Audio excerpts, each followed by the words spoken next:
Hi friends, வீட்டில் அரிசி மாவு மட்டும் இருந்தால் போதும். குழந்தைங்க ஸ்நாக்ஸ்ன்னு கேட்டால் டக்குன்னு நம்ம இது போல் செஞ்சு கொடுக்கலாம். எவ்வளோ நல்லா இருக்குன்னு பாருங்கள். வெளியிலலாம் கிறிஸ்பியாகவும் உள்ளே பாருங்கள் நல்லா சாஃப்டாகவும் இருக்க பாருங்கள். அரிசி மாவை வச்சு 5 நிமிஷத்துக்குள்ளே இந்த ஸ்நாக்ஸ் ரெசிபி எப்படி செய்யலான்னு வாங்க ஃப்ரெண்ட்ஸ், வீடியோவில் போய் பார்க்கலாம். வீடியோக்குள்ளே பார்க்க முடியாது. இது வரைக்கும் நீங்கள் அண்ணா சமைச்சாலும் சப்ஸ்கிரைப் பண்ணிக்கலாம். சப்ஸ்கிரைப் பண்ணிக்கோங்க. பக்கத்தில் இருக்கிற பெல் பட்டனை ப்ரெஸ் பண்ணுங்கள். அடிக்கணுமான பாத்திரத்தில் 1.5 கப் அளவுக்கு வெல்லம், அதில் 1 கப் அளவுக்கு தண்ணி. வெல்லம் நல்லா முழுசாக கரையட்டும். வெல்லம் நல்லா முழுசாக கரைஞ்சிருச்சு. மிக்சிங் பவுலில் 1 கப் அளவுக்கு அரிசி மாவு, 1/2 கப் அளவுக்கு மைதா மாவு, 2 டீஸ்பூன் அளவுக்கு வெள்ளை ரவை,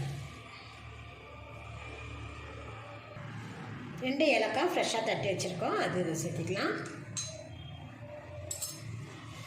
1/2 கப் அளவுக்கு ஃப்ரெஷ்ஷான தேங்காய் துருவல்.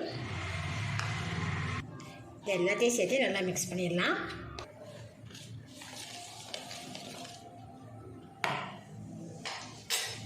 இப்போ இது கூட வெள்ளை பாகுவை இதை சேர்த்துருங்க.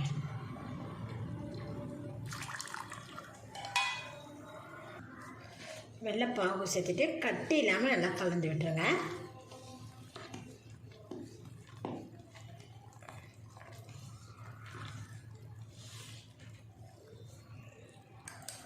பார்த்திங்கன்னா கட்டி இல்லாமல் நல்லா கலந்து விட்டுட்டேன். இப்போ இது கூட 1 டீஸ்பூன் அளவுக்கு நெய் சேர்த்திக்கலாம். இந்த நெய்யோட ஃப்ளேவர் பார்த்திங்கன்னா ரொம்ப நல்லாயிருக்கும். உங்களுக்கு நெய் ஃப்ளேவர் வேண்டாம்னா நீங்கள் தேங்காய் எண்ணெய் கூட 1 டீஸ்பூன் சேர்த்துக்கலாம். நெய் சேர்த்துட்டு பாருங்கள், நல்லா கலந்து விட்டுட்டேன்.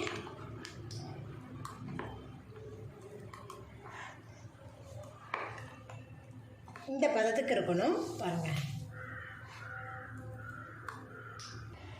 கடையில் பாருங்கள் எண்ணெய் விட்டுருந்தேன். எண்ணெய் பார்த்திங்கன்னா காஞ்சிருச்சு.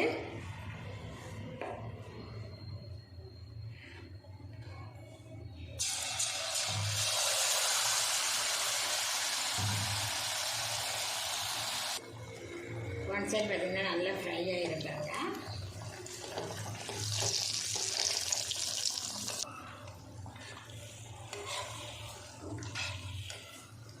ஒரு பக்கம் குக் ஆகவே பார்த்திங்கன்னா நல்லா அதுவே தானாக வந்துட்டு பாருங்கள். இப்போ நம்ம திருப்பி கொடுக்குறேன். பார்த்திங்கன்னா நல்லா அழகாக சூப்பராக குக் ஆகிடுச்சு. இப்போ இதை நம்ம எடுத்துடலாம். எல்லாத்தையும் போட்டு எடுத்துட்டோம். உங்களுக்காக பார்த்திங்கன்னா ஒன்று கட் பண்ணி காட்டுறேன். எவ்வளோ நல்லா சாஃப்டாக இருந்திருக்குன்னு பாருங்கள். வெளியே கொஞ்சம் கிறிஸ்பியாகவும் உள்ளே நல்லா சாஃப்டாகவும் இருக்கும். என்ன பார்த்திங்கன்னா நம்ம ரவை சேர்த்திருக்கோம், தேங்காயும் சேர்த்திருக்கோம். அதனால் குழந்தைங்க ஸ்நாக்ஸ் கேட்டால் உடனே இது போல் செஞ்சு கொடுங்க. என்னோட இந்த வீடியோ உங்களுக்கு பிடிச்சினா லைக் பண்ணுங்கள். மறக்காமல் ஆமினா சமைச்சாலும் சப்ஸ்கிரைப் பண்ணிக்கோங்க. நன்றி.